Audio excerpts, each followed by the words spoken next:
disadvantage if you completely ignore your pre- and post-workout nutrition. While many nutrient timing principles have been debunked, what you eat around your workouts continues to remain important because nailing down your pre- and post-workout meals can help speed up your progress more than any other meal you eat throughout the rest of the day. So let's start first with pre-workout. When we work out, muscle protein breakdown rates will shoot up. Whether your goal is to bulk up and build muscle or burn fat while preserving muscle, you're going to want to do your best to keep protein breakdown rates lower and protein synthesis rates higher. Since amino acids are the building blocks to your muscles, they're absolutely essential for increasing muscle protein synthesis. Without those amino acids circulating throughout your bloodstream, not only are you missing the fuel necessary for the synthesis process, but your protein breakdown rates will stay elevated, putting you into more of a catabolic mode where your body is breaking down muscle, which we obviously don't want. Now, some studies show that having protein before your workout won't enhance muscle growth. Meanwhile, other studies show the exact opposite. Having pre-workout amino acids and carbs can even provide more benefits for your muscles than having them post-workout. And the reason why these studies show two completely different results is because it depends on what you already ate throughout the rest of the day. If you've already had a meal with enough protein a couple hours before your workout, taking in even more amino acids with something like a protein shake right before your workout, that won't really make much of a difference in decreasing muscle breakdown rates during your workout. On the other hand, if you haven't had any protein within 3 to 4 hours before your workout, it's a good idea to eat 20 to 40 grams of protein to get some amino acids into your bloodstream. You can do this by eating a regular meal if you have about an hour or two to digest it before your workout. Chicken breast, eggs, turkey, and fish are a couple good sources of protein that you could have. But if you work out first thing in the morning, right after waking up, you can have a protein shake instead since it'll digest a lot faster. While there may be some debate about protein, there isn't much debate about pre-workout carbohydrates. Your body uses the glucose from carbohydrates to fuel your workouts. Unfortunately, the glucose stored in your muscles and in your liver is limited, and it's constantly being used. So by replenishing it before a workout, it can help you postpone fatigue. Also, according to a study published in the Journal of Applied Physiology, when researchers compared two groups, one on a very low-carb diet and another on a high-carb diet, they found that the high-carb dieters maintained their strength better, recovered faster from their workouts, and they were more in an anabolic muscle-building state. While this study looked at overall carbohydrate intake for the entire day, there are other studies that look directly at what happens when you have carbs before your workout versus a placebo. And they also find that eating carbohydrates before exercise will provide your muscles with additional fuel for your workouts. This will allow you to lift heavier weight for more reps during your workouts, which will lead to more muscle growth if you're bulking and less muscle loss if you're cutting. If you're going to be doing a short, intense workout lasting less than an hour long, you should aim to have high glycemic carbohydrates like white rice, potatoes, and bananas before your workout. On the other hand, if you're going to be doing a longer duration endurance type workout, you should go for low glycemic, slower digesting sources of carbs like brown rice, sweet potatoes, and oats. I recommend having at least 30 to 40 grams of carbs before your workout, but many bodybuilders recommend splitting 50% of your total daily carbohydrate intake between your pre- and post-workout meals. So if you were eating 300 grams of carbs per day, you would have 75 grams of carbs before your workout and the other 75 grams of carbs after your workout, and then the last 150 grams of carbs throughout the rest of the day.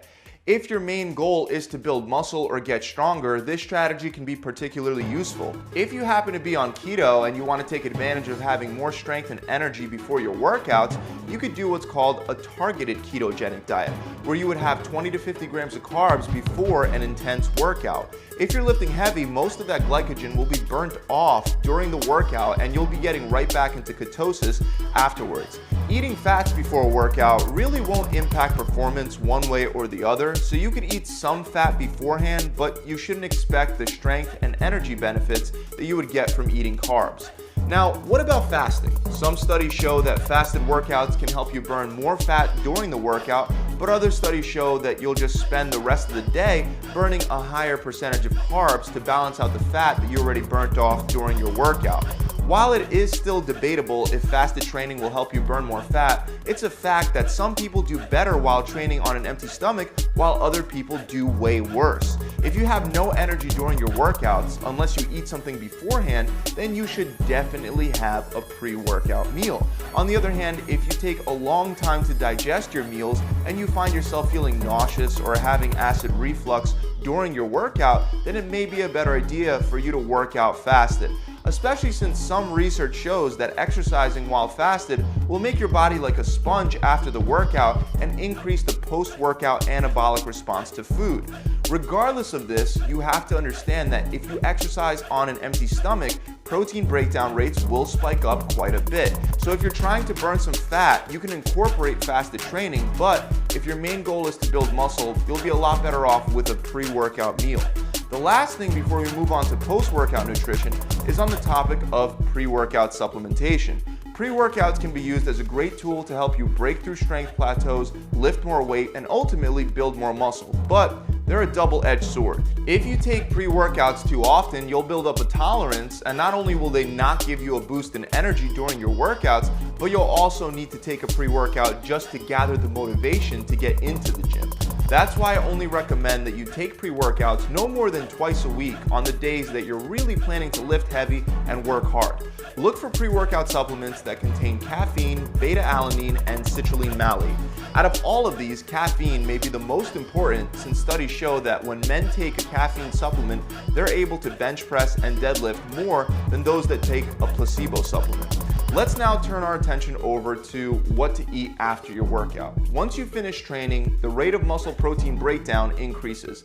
Unless you do something about it, it'll outstrip the rate of protein synthesis and you'll actually start to lose muscle tissue. That's why it's important to get about 20 to 40 grams of protein into your body within a couple hours after finishing your workout. The type of protein that you have should be a fast digesting source like a whey protein shake, for example. This will quickly deliver the amino acid leucine to your muscle cells, and leucine is a powerful stimulator of protein synthesis. It'll also release more insulin, which will help prevent muscle protein breakdown. Studies suggest that taking protein immediately after a workout will help you build more muscle than if taking it later on in the day. But how soon after our workout do we have to take these shakes to get these benefits? It used to be believed that there was an anabolic window where you would need to get your protein into your body within 30 minutes of completing your workout. The truth is that it depends on when you last ate protein.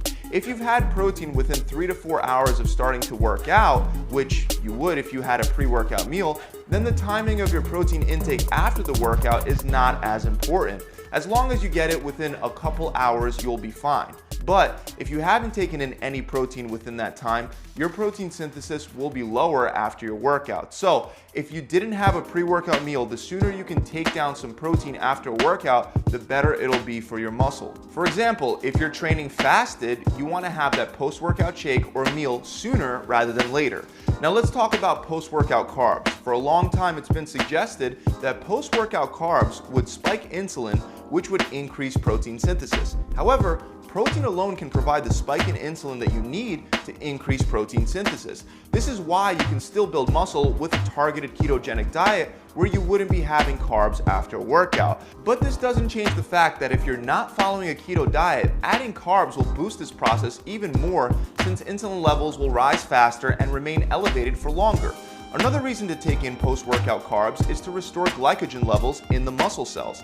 Like I already said, having more glycogen in your muscles will help increase your performance and help you lift heavier weights for your next workout. Your muscles are in a sponge-like state after a workout, ready to absorb carbohydrates rather than storing them as fat.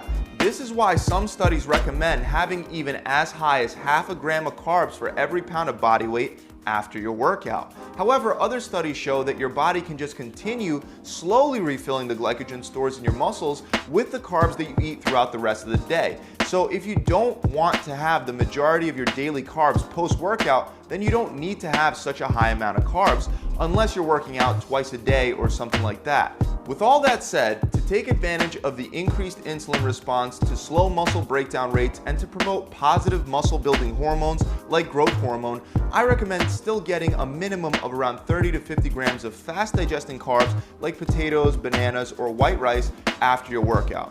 Now, as far as dietary fat post-workout, many people believe that you shouldn't have any fat after workout because it'll slow the digestion of your meal or your shake. However, one study showed that muscle glycogen resynthesis was not negatively affected even after having a very high-fat meal after working out. So if you want to have some healthy fats with your post-workout meal, go ahead, but it's not necessary.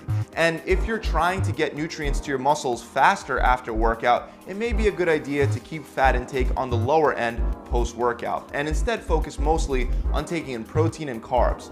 The last thing that I want to touch on today is post-workout supplementation.